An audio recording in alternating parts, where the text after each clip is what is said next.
Kabilang sa mga ipinagmamalaki ng Davao City ay ang pinalakas nitong aksyon kontra kriminalidad. Hindi na nakakapagtaka na nagawa ito ng lungsod dahil sa tulong na rin ng kanilang Integrated Safety and Rescue Facility Complex na kauna-unahan sa bansa. Silipin natin ito sa ulat ni Marita Muahe.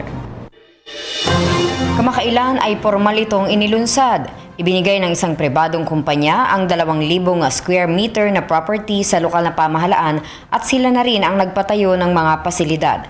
Malaking tulong daw ito ayon sa station in charge ng Central 911. The advantage is mas shorten yung time, ma'am, of response at saka yung availability ng emergency response team is nandyan na kaagad. Ang nearest station is sa Sandawa, which is 15 to 30 minutes away depending sa traffic na rin sa area. So, if merong emergencies, medyo madidelay talaga dahil sa distance and then sa traffic. Samantala, magsisilbing one-stop shop ito para sa pagbibigay ng agarang serbisyo ayon kay Police Station Commander Mil Grace Driz. In a one-stop shop area, nandun na lahat.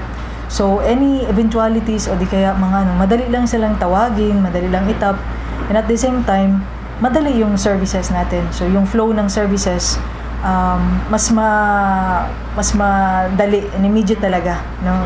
Yung respond ng mga public servant, lalo na yung nasa public safety services. Maraming mga tao ang makikinabang dito ayon naman kay Councilor Marisa Salvador Abella. Malaking help ito sa aming community, especially that this area sa distrito namin is very far from the main na mga facility natin sa mga police, sa fire truck, and hopefully itong 911 namin be-benefit ito more or less siguro mga 50,000 people or surrounding this na nearby barangays yun.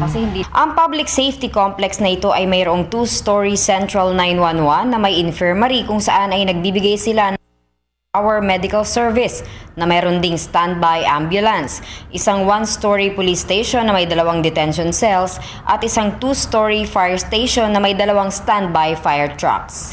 Mula dito sa Davao City, ako si Marita Muahe, PTV News. Hi! Ako si Ria Fernandez. Mag-subscribe na sa PTV YouTube channel. I-click lang ang subscribe button.